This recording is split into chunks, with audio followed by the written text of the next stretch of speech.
Hello hi అండి, అందరికీ నమస్కారం. My name is Ram. Welcome to my report YouTube channel. మీకు ఈరోజు ఈ జెన్జీస్ యొక్క యూట్యూబ్ లేకపోతే ఏదో ఒక ఆన్లైన్ ప్లాట్ఫామ్లో ఒక న్యూడ్ వీడియో అంట, అది రన్ అవుతుంది. వీళ్ళు ఎవరో కూడా నాకు తెలియదు, కాకపోతే వీళ్ళు ఒక హిందీ పర్సన్స్ అని అర్థమవుతుంది. వాళ్ళు ఏదో లైవ్ పెట్టుకుని న్యూడ్ వీడియోస్ చేస్తున్నారని తెలిసింది. దీని మీద ఈరోజు చాలామంది మాట్లాడుతున్నారు. పక్కగా నేను ఒక పర్సన్ గురించి మాట్లాడదాం అనుకుంటున్నాను. అతని పేరు మహేందర్ గారు. ఇతను యూట్యూబ్లో అందరికీ తెలిసిన వ్యక్తి. ఇతను వైజాగ్ అబ్బాయి. ఇతను జబర్దస్త్లో కూడా చేశాడు. ఇతను ఏం మాట్లాడుతున్నాడు ఒకసారి వినండి. కలవండి, తప్పు లేదు. అంటే మీకు ఇష్టం ఉన్నట్టయితే, మీరు ప్రేమలో ఉన్నట్టయితే మీరు కలవండి, తప్పు లేదు. మీరు ఆ తర్వాత విడిపోయినా కూడా ఇది తప్పు కాదు.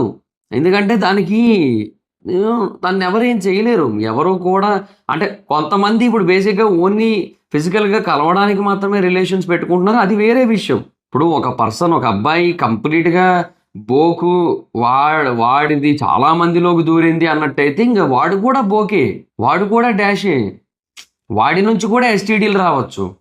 ఓకే, విన్నారు కదా. ఇది ఈయన మాట్లాడే భాష. అంటే పదాలు పొరలొచ్చు కానీ నాన్ సెన్స్ పొరలకూడదు. ఓకే, మీరు చెప్పే ఏ వాక్యమైనా మిమ్మల్ని ఫాలో అయ్యి చాలామంది ఉంటారు, వాళ్ళు తప్పుదారి పట్టొచ్చు. ఓకే, అది అర్థం చేసుకుని దయచేసి ఈ బిట్లు ఎందుకు కట్ చేసి పెట్టానంటే, ఇది మొత్తం ఎపిసోడ్ అంతా ఒకటే కదా, మధ్యలో ఈ బిట్లు కట్ చేసి ఈ ఎపిసోడ్ని డ్రాక్ చేసి మిస్ హ్యాండ్లింగ్ చేయడానికి పెట్టారట.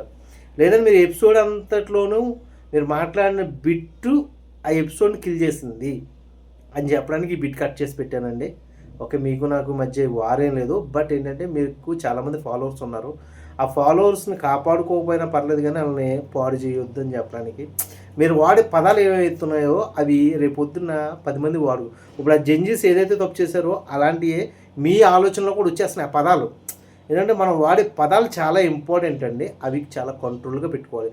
ఎప్పుడైనా పదం పొర్లిందనుకోండి, తప్పు అయ్యిందని చెప్పుకోవడం కూడా చాలా మంచితనం. కానీ పదమే అలా వాడుతూ ఇదే నా లాంగ్వేజ్ అనుకుంటే మాత్రం దీనికైతే నేను వ్యతిరేకిస్తున్నాను. అండ్ ఇలాంటి వీడియోలు చేసేటప్పుడు కొంచెం ఆచితూచి చేయవలసిందిగా కోరుచున్నాను. అలాగే నెక్స్ట్ వీడియోతో మీ ముందుకి అసలు ఈ ఒక్క గొడవ ఏంటి పూర్తి వివరణ ఇవ్వద్దాం అనుకుంటున్నాను అండి. ఇస్తాను చూడండి.